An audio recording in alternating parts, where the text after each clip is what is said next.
Hello, people of YouTube land, and those that are part of the Cringe Crew gaming community Discord, those that follow Ted and I on Twitch, and those that are listening on Spotify and whatever, audio streaming service that you probably listening to this on. I am Traductus. And I'm Ted. And as per usual for the Cringe Crew Gaming Movie Review Podcast, we are reviewing Stanley Kubrick films, and we are finally to Eyes Wide Shut, his final movie. As a matter of fact, down to the wire final movie, because before it was theatrically released, he died. Rest in hell, very sir. short. Very shortly after editing and showing a final cut of the movie. He just got done finished it, showed it to Warner Brothers, and then died shortly afterwards. So like I said, literally someone's final film. Yeah, well, like I said, rest in hell.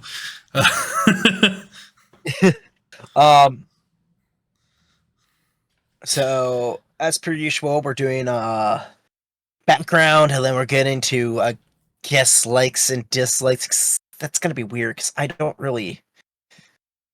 They bleed, and I'll let you guys know when we get to that point why they bleed. By the way, if you want to know why our shirts don't make sense, it's because this movie doesn't make sense.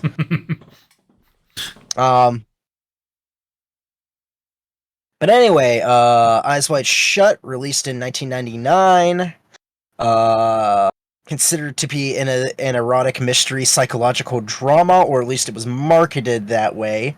We'll probably debate on what the fucking actual genre of this is. I was going to say, some of those words make sense there, but... Depending on the scene. It is based on the 1926 novella, Traum novella, which is also known as Rhapsody, a Dream Novel, or more commonly known as Dream Story. That was written by Arthur Schnitzler. This was released in July 13th, 1999 at the Los Angeles premiere. July 16th, 1999 in the rest of the United States, and September 10th in the United Kingdom. It had a budget of $65 million and had a box office return of $162.1 million. Now, we have for the cast, Tom Cruise as Dr. William Bill Harford, Nicole Kidman as Alice Harford, which I believe they were both married at the time. They are married. I know that they play characters that are married in this movie. They ended up getting this part because they just happened to be vacationing in England, and then they just checked out the Kubrick estate, and then Kubrick just basically yeah, you guys are in this movie that, by the way, guess when he started working on the screenplay for this? Oh man, I want to guess something that's a couple years beforehand, but because he's an insane person, my guess is before the end of the last movie. How far? Oh shit, dude! When did Full Metal Jacket come out? 80 something? Yeah, 87. Oh, dude. Well, give me 84. Money's on 84. You're colder. Jesus Christ! So are you trying to tell me it's older than that? Yeah. Jesus. He started working on this right after 2001: A Space Odyssey. Jesus. He read this in 1968. 1968. Jesus Christ! This movie took 31 years from when he started to when it came out, and it's still fucking bad. Holy Christ Almighty! He revived the project in 1994. The reason why there's a huge gap between this movie and Full Metal Jacket, besides the fact that Kubrick is an insane person, he was working on an adaptation of Brian Aldiss's Super Toys Last All Summer Long, which most people would probably know the movie version being AI Artificial Intelligence, which was released in 2001 and directed by Steven Spielberg. Kubrick, after working on the screenplay, wanted to basically have Steven Spielberg direct it since he thought it was more up his alley. And Kubrick was supposed to produce it, but he ended up passing away before that. But Kubrick, did take drafts and notes by Kubrick and different writers on the screenplay to make that movie, which gave Kubrick, again, more time to finish what would become this movie, Eyes Wide Shut.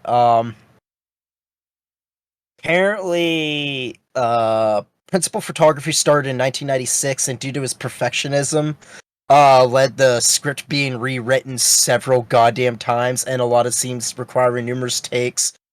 And then, after 2 years, filming was finally wrapped up, and the rest of the time that Kubrick basically spent was an entire goddamn year almost editing this. So yeah, there's the background on that. We have, for more people for casting, we have Sidney Pollack as Victor Ziegler, Todd Field as Nick Nightingale, trying to find the one dude that, oh yeah, Thomas Gibson, who plays Aaron Hoschner on Criminal Minds, is in this as Carl. We also have Alan Cumming as a hotel desk clerk. Lily Sobieski as the underage daughter of this guy that runs a costume shop. And for the head of like this secret society is Leon Vitali, who we covered as Lord Bullington in Barry Lyndon. So we have some people that are like kind of well known from like previous movies, and also people that who would become relevant later on. Yeah, later on. Oddly enough, the person that plays the mysterious woman in the orgy that party that's there is played by an English model named Abigail Good.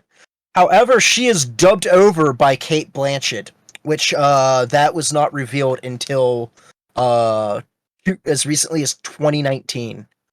Apparently, Abigail Good couldn't do a convincing American accent, so Cruise and Nicole Kidman end up suggesting Cate Blanchett to do the dubbing, which occurred after Kubrick's death. So who, in a sense, hold on. Before we get too far away from that, who played the person? Who was her stripper name? Was Domino. I don't remember her real name. Oh, Vanessa Shaw. So they didn't even make those fucking voices match. They could have just used Vanessa Shaw's voice if they were going to dub over it, and instead they did Cate Blanchett because they're morons? Oh, no, not. I mean, yeah, they could have used like Vanessa Shaw Domino to dub over that because she was probably American, but they decided to use Cate Blanchett. That's so fucking stupid. Okay, moving on. Again, this happened after Kubrick died, though, so it could have just been... Either way, man. They're supposed to be the same person. Why not use that same fucking person? No, they aren't. The mysterious woman is the one that is just a bit part. Not the one that tries to save him? No. Or does save him? And that's not Domino. That's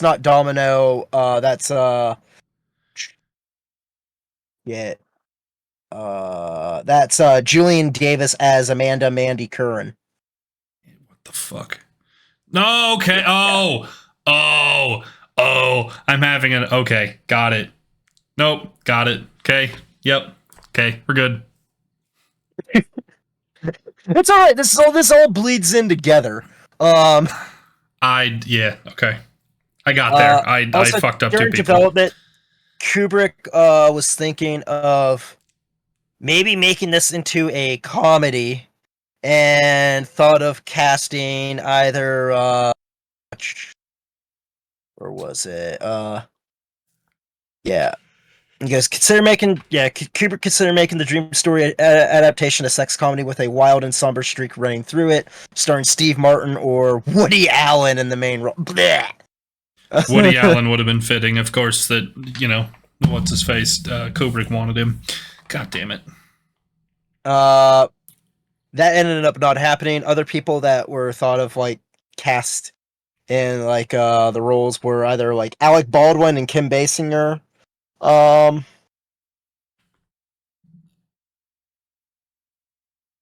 other people that were supposed to be having roles in this was Jennifer Jason Leigh and Harvey Keitel. However, they had to drop off due to scheduling conflicts with Keitel in Finding Graceland and Jennifer Jason Leigh in Existence. They ended up being replaced by Sidney Pollack and Mary Richardson, who plays Marion Nathanson. Okay, that's the one chick that he tries screwing in. I mean, that has the hot for him near the beginning after her dad dies. Okay, God,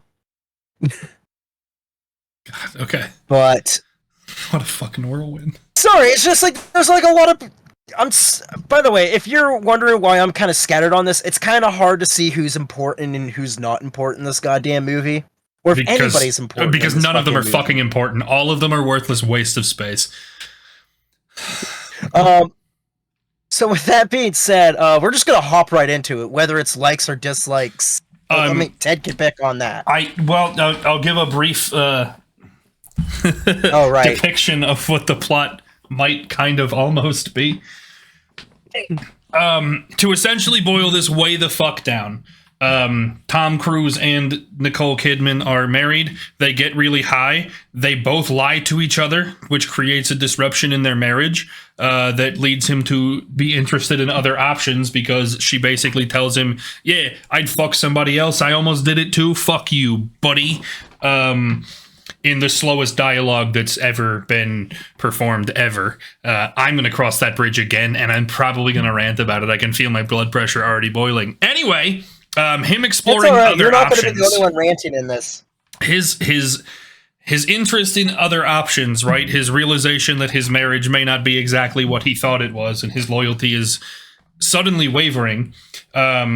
He takes himself on this very bizarre journey where he meets an old friend from college who leads him to this sex cult club thing. On the way, he gets stopped by a stripper who ends up no longer being around. In the beginning of the film, he saves the life of someone doing a combination of cocaine and heroin, and then apparently she tries to save his life at this sex cult, which I just learned 5 minutes ago because I confused her with a different stripper. Because nothing in this fucking movie makes any goddamn sense. Then he comes back to his wife, and it's a whole lot of fucking nothing. It sounds chaotic and like it would be a good film. It's fucking garbage. Okay, so here is the best way to boil down the plot. This movie is Tom Cruise failing to cheat on his wife, and it just escalates into some weird dumb shit. Finding the most difficult ways to fail at cheating on his wife. Not just that he doesn't cheat on his wife. That it's not just like, hey, do you want to fuck? Nah, okay. No, he accidentally stumbles into a sex cult and can't get fucking laid, okay? Like, it's absolutely fucking ridiculous. I think it makes the most sense to start with dislikes, because I think that list is going to be much longer and it's going to chew up a chunk of time. I mentioned it already, so I really want to start with Nicole Kidman. Oh, God. This is not...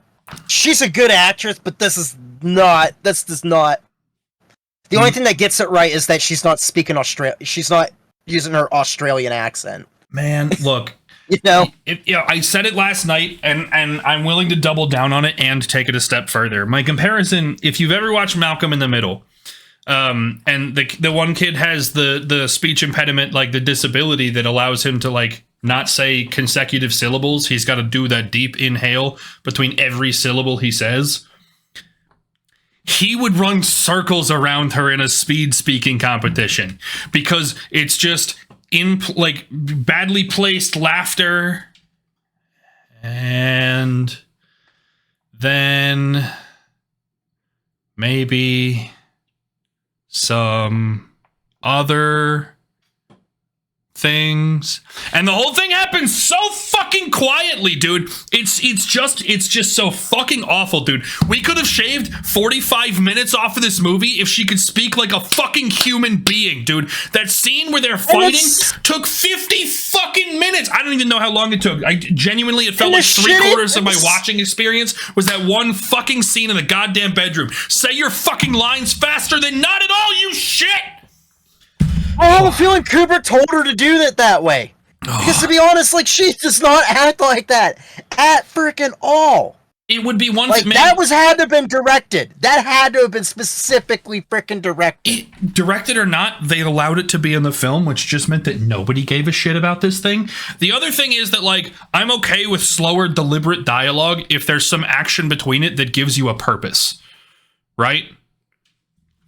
Being blitzed out of her fucking skull and dancing around the room that isn't even dancing, it's just kind of like stumbling and failing to stand in place, right? Like, you're not providing anything in between these words. There's no reason for you to be speaking this slow.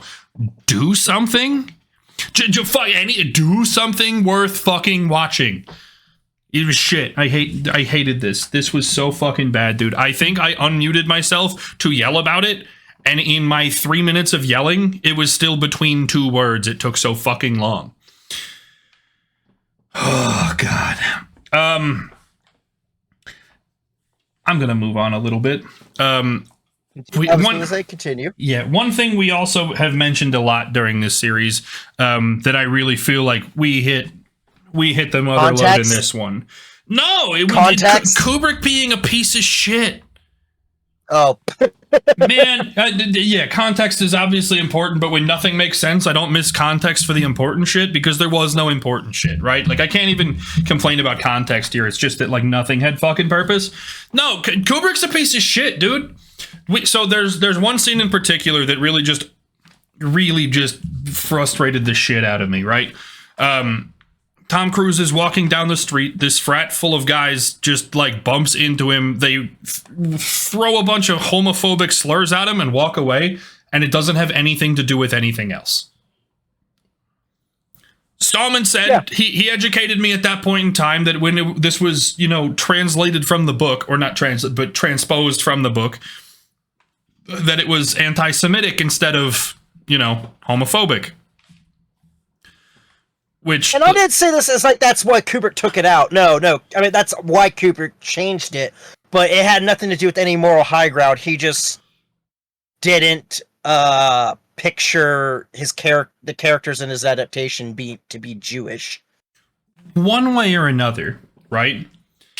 What that translates to me to, though, is like, yeah, he doesn't hate Jews. He just hates gay people. So much so that we're going to put effort into changing the original script to instead attack gay people, okay? And then also to create this scene in a movie completely unnecessarily to make sure you know that Kubrick hates gay people. Like, it was so intentional, dude. That scene none of those characters appear again. That scene doesn't create anything down the line. There's no purpose. There's exactly nothing that adds other than Kubrick gets to script in a couple F slurs in there once or twice, maybe 5, 8, 11, 42 times. I know there's criticisms of, like, Tarantino, like, doing stuff like that, but, like, there's at least somewhat of a purpose when he puts it into a script. This is just, like, out of nowhere and adds nothing. I think Tarantino uses it egregiously, right? But like you said, it fits into plot lines, right? It's something that the character resonates with, right? It's something personal, or somehow develop something that matters to the movie. This was just, hey, let's have 5 minutes of them making fun of him because he's gay. Haha, that'll show him. Like, what? Fucking for gay. Why? Right? And it's even worse for me because for a movie that feels so, I really hesitate to say sex positive. It doesn't shame the act of sex, right? It makes sex fucking weird because Kubrick still is a shitty person who needs a therapist, right? But it doesn't shame the act of sex itself, right? It seems very weird to me to be so close-minded and homophobic, like completely unnecessarily. There's similar like trends here of misogyny and homophobia and bigotry throughout the whole thing. Like, don't get me wrong, like this is not the only example of him being a piece of shit, but like, if you use that scene as the threshold, like, my God, he was putting effort into being a piece of shit. Man, this dude fucking rest in hell. The two scenes with like Lily Sobieski, like, there's the part where like her dad's like, catches her with like, two Japanese men. And he's like, I'm calling the police, and locks the Japanese men in there. Then you see it later where it's like Tom Cruise is like, which, by the way, for once, there's a protagonist that's not a complete piece of garbage. Because, he doesn't go after the child, and is actually rather disgusted with the costume person by saying, like, I thought you were calling the cops. He's like, well, we had, like, a different kind of arrangement. By the way, you could have the same arrangement. And then Tom Cruise just, like, freaking leaves because, he's not a totally awful human being. It kind of brings me to my next point, though, right? Is that there's so many things in this movie, like you mentioned the genre earlier that we can get back to a little bit, right? That like, I think that there's a lot of mystery to this. Yes, but it's not mystery in the idea that it gets solved at the end. It's just everything that gets solved at the end is just trivial bullshit. Well, the main thread does not get solved. It's the main thread doesn't get solved. Most of the side threads that get you to the main thread go unsolved, right? Like, there's no payoff, right? Similar to Everybody Loves a Heist, Everybody Loves a Mystery. Until the mystery is, we're never going to resolve it, but you got to see some tits in there, I hope it helps. Like, there's nothing in this movie that has any sort of payoff. That doesn't, it really doesn't end to any sort of resolution to any of the things that built up to it. As you mentioned that scene, right? It's a 24-hour turnaround between the same Asian men theoretically, like, statutory raping his daughter, right? And then 24 hours later, it's, thanks for your arrangement, as all three of them are coming out of the same room again, right? Even if the mystery is as simple as, well, now they made an agreement that we're going to let the two of them do whatever to my daughter, right? That, like, why? Like, you had an issue with this yesterday, you don't have an issue with it now. Like, even that kind of mystery that's like, again, small towards the plot, not small in the, it's a fucking crime, Kubrick! Like, even those kinds of things don't get answered for you, right? The only real mystery that gets any sort of close to resolution is the idea that, like, they understand why he was out of place when he entered the sex cult. And even that was a really shitty resolution. Which I yelled out, "Ha, dumbass," to the person, because, like, he shows up to, like, this billionaire sex orgy thing in a taxi with the receipt of his rented tuxedo. And, well, which, by the way, Ted didn't understand a little bit. Because where's the costume guide? No, I went back and watched it. No, I'm going to defend myself on this. No. So, the reason that I had asked yesterday was I didn't understand when they explained to him why they knew. I understood the taxi part. I understood well, I had to get a grip on why the rented tuxedo was an issue, right? That was right. That was the way that you answered it yesterday. However, if you go back and listen to the line of dialogue as it's being explained to him, it is, you got that receipt in your pocket from you-know-who. When he says you-know-who, that made me think that the guy renting him the tux was important. I went back and listened to the line of dialogue because I wanted to make sure I wasn't just an idiot. No, they made the guy renting him the tux important, and then they didn't fucking explain that either!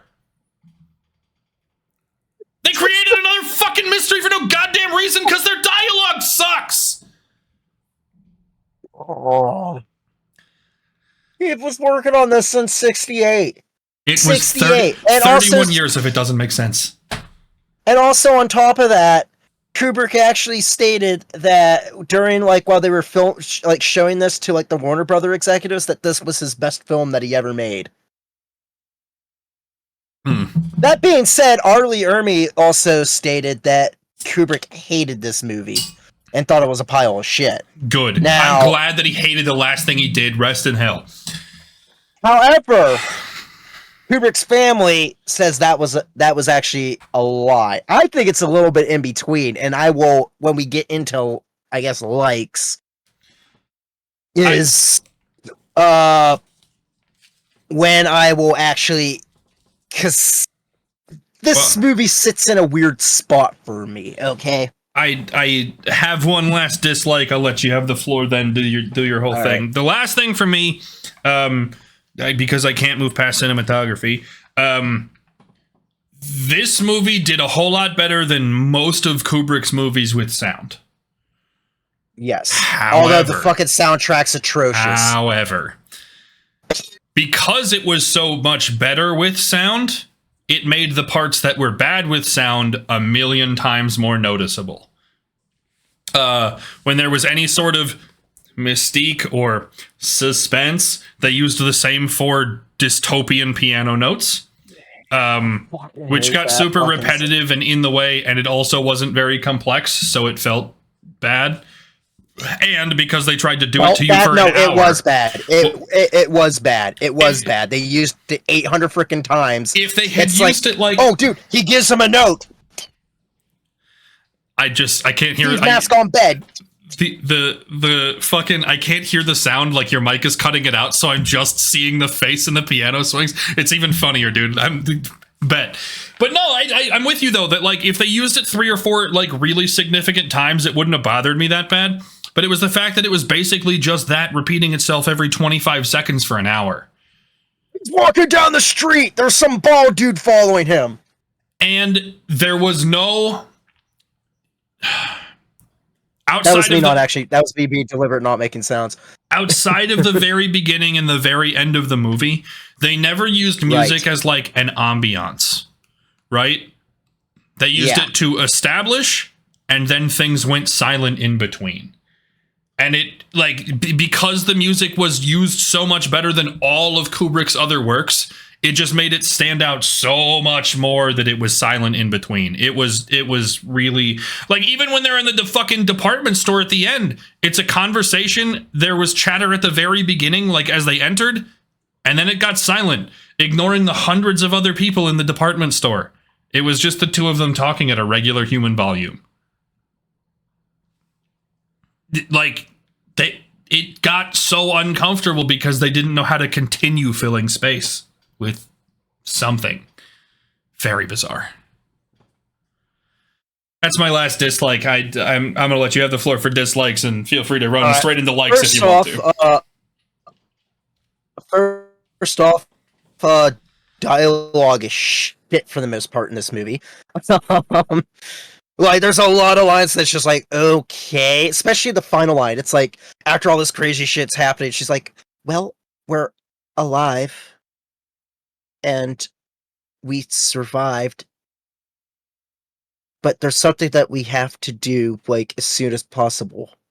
What's that? Like, she goes, fuck. And then the movie ends. Like, really? Really? Like, all this entire thing and then going fucking Christmas shopping with your kid, that literally turns you on? I mean, my only disagreement there is that you spoke it too fast. She would have slowed down a lot. I was trying to save time. I pressed the forward button about like 800 times faster. All right? Yeah, no, we're not turning this podcast into a Sun-O song. All right, that being said, to really sum up my gripes with this movie is everything wrong with Stanley Kubrick movies. Everything, with the exception of the intermission. Oh. This movie freaking drags, despite it being short, oddly enough. 2, there's like random, like ridiculous bullshit that happens that's like, why have that? Like with like the fraternity doing the homosexual slurs and stuff. It's like, why is that in there? 2, there's shit that's irrelevant that gets fleshed out, but yet the main plot that's relevant, like, you know, the whole mystery behind like the orgy and everything, and then trying to figure out like the mysterious shit with that. No, nothing. It's just like, who cares about that? But like the stripper that he, you know, ran into like at the beginning of the movie and got interrupted by a phone call, we find out what happens with her. Oh, she has HIV, and therefore it's like there's that awkward thing where he's just like talking to his roommates like, well, that's horrible. I'm gonna go now since now I feel awkward. And it's like, or also him calling like the one like lady, trying to call the one lady that hits on him after her dad died. And it's like, you know, there's like, it's like tying loose ends on other things, but like the whole freaking like orgy thing on like whether they're gonna like kill him or not, or his family or not, or what happened to his buddy, or what happened with like the girl that rescues him, who actually does die. She does have a drug overdose, but like it's never specified whether if the secret society did it or not. If you believe in the dude that's explaining everything to him, going like, no, it's just a coincidence. It's just a coincidence. It's implied that he's lying. It's heavily implied that he's lying, but Tom Cruise is like, all right, I'll take your word for it. See ya. No, okay, so here, the only reason I'm inclined to believe him, right, is he gives more detail than he does with all of the other questions you have for him. Right? Right. Like, I don't know that he ever lies as much as he, like, doesn't give you the whole information and tells you not to worry about it. With the overdose, he's specifically like, nope, she was by herself. You saw her. She was using beforehand. Like, this is not a new occurrence.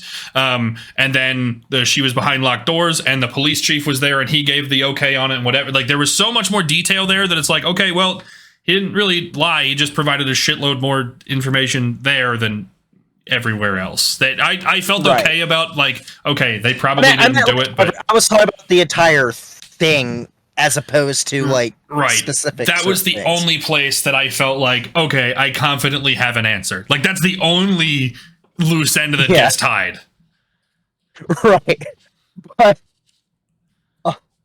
But there's like a lot of shit that's out of context. Kubrick. Yeah. Here's the thing. Context. It makes a movie a better viewing experience. I know you're dead, Mr. Kubrick, but wherever the hell you are, please, if you get like revived somehow, or God like forbid. Some artificial intelligence thing brings like you back to the artificial intelligence version of Mr. Kubrick. Please no. Context. For the love of God, context. So that way we can actually, you know, have a plot. Or at least a plot that we could, you know, understand. Let's see, what other things? Let's see, characters that are kind of assholes. Scenes that go on for way too fucking long. Thanks, Nicole Kidman. Especially a big thing with filmmaking is saying, you know, cut the shoe leather. And what that means is get to the point. You know, you can actually like have like a scene of a guy like, hey, I have to go to like over to this person's place.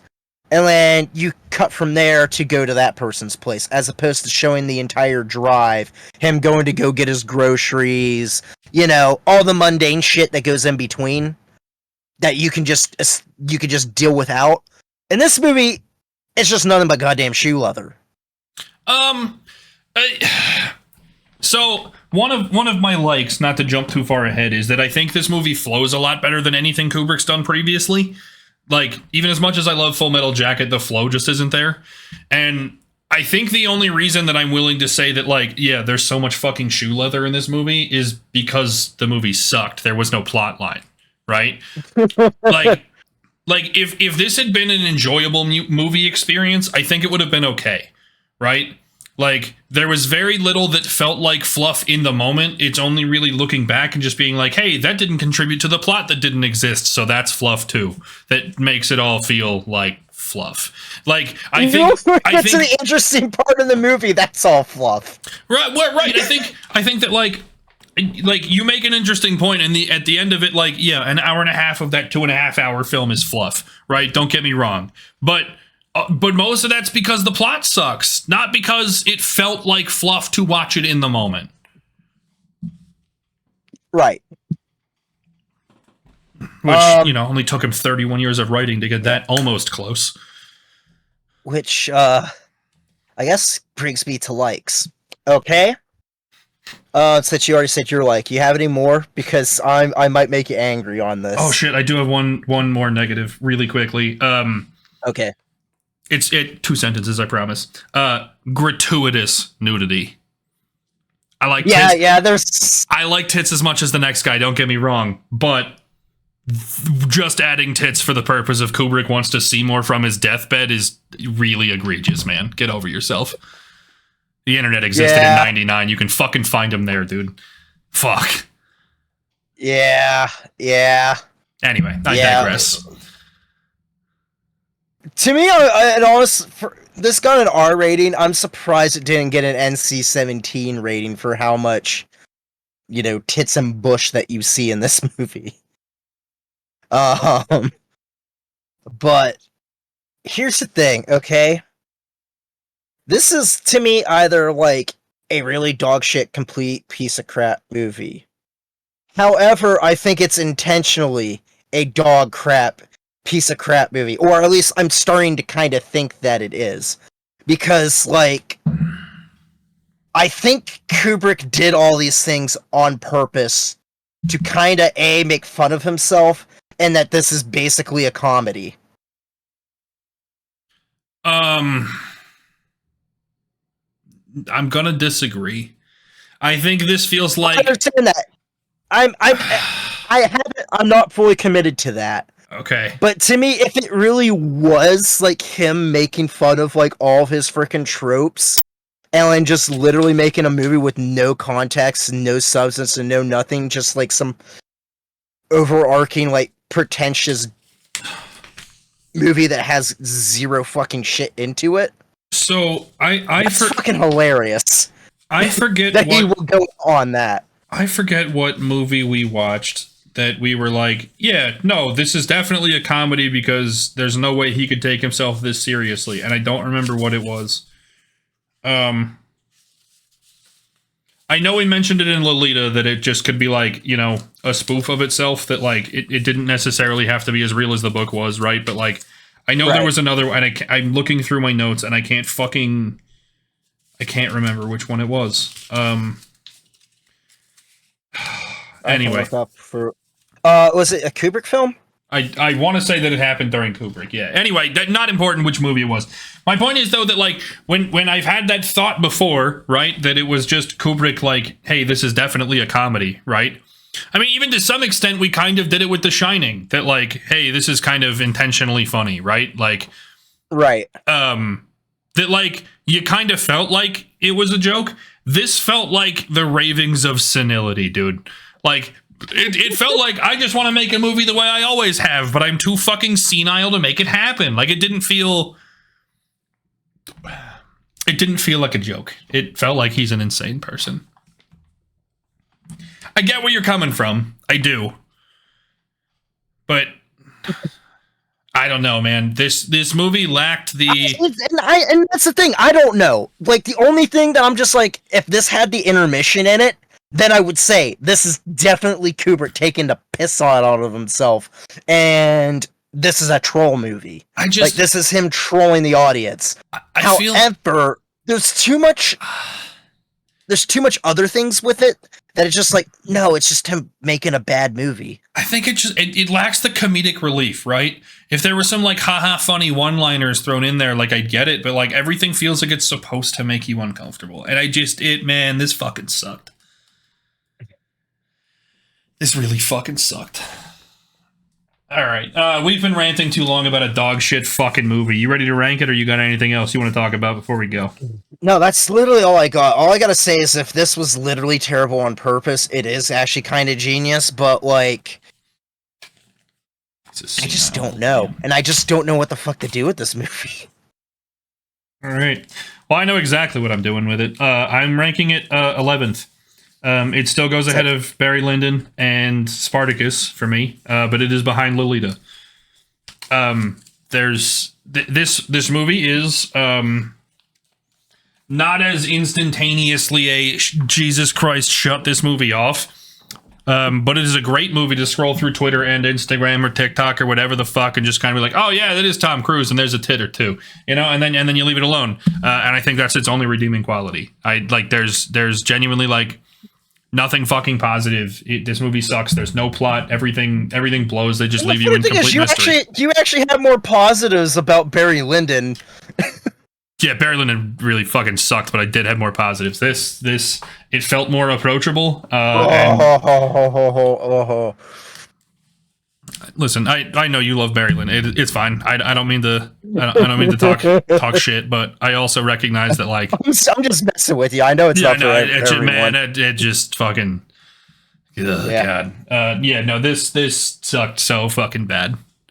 Yeah, I'm putting this above Lolita because, like, I'm splitting the difference because, like, at its very worst, saying that it's a completely total dog shit movie. Wait, no. Hold on, where the do I have that Lolita after Spartacus? Yeah, I do have Lolita after Spartacus, okay. At least I think I do.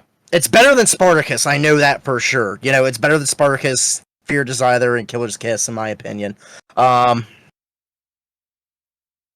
I think it's also better than Lolita, just because even for how bad and terrible it is, it's just more of an enjoyable viewing experience to just laugh at it.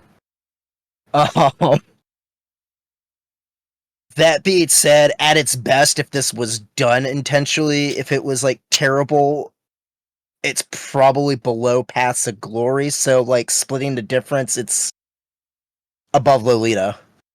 Okay. That's really what I can actually put it, because I really don't know where to frickin' put this.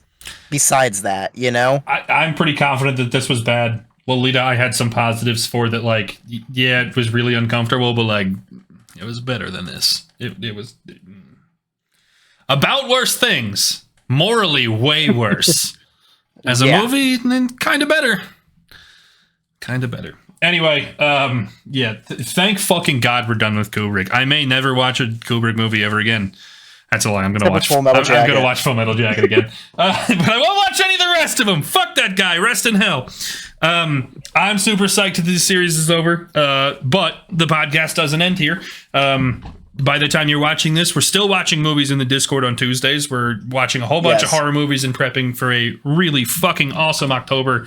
We're going to slate movies out at you, or podcasts out at you every fucking day, dude. Get prepared. We're going to ruin your lives with so much content. Yeah. Also, be on the lookout for our review of Oppenheimer. As soon as that comes out, we are going to do a podcast on that. Absolutely. So we can finally finish Christopher Nolan. Once and for all. Nah, just kidding. I'm okay with doing Christopher Nolan again. Never make me watch a Kubrick movie. Well, we got them all done. Yeah, they're all done. We don't have to watch another one. Rest in hell. As always, like I said, you can watch movies with us in the Discord on Tuesdays. At some point, we're also going to be stretching to 2 days a week to make sure we can fill our October schedule because we got a really fucking busy month, dudes. Lots of movies. Anyway, be sure to catch us out on Twitch if you enjoy that content. Stallman at Traductus, myself at Ted Green Eagles. Make sure you hop in the Discord for movies, as well as a place to, catch all of our content from all the rest of the Cringe crew. This will be the last podcast you see for a while, other than the one off we do for Oppenheimer. So feel free to go back and watch other episodes. I recommend not Kubrick, because you should never want to watch a Kubrick movie. The podcasts have been really good. The movies fucking blow. The killing's good because everybody likes a heist. Everybody loves a heist. But yeah, I think that one wraps us up here. We'll see you guys sometime in either July or August for Oppenheimer, and then we'll see you for October. A lot of times in October. So many times in October. All right. Thank you guys for watching this one. Happy to wrap this series up. We'll see y'all next time.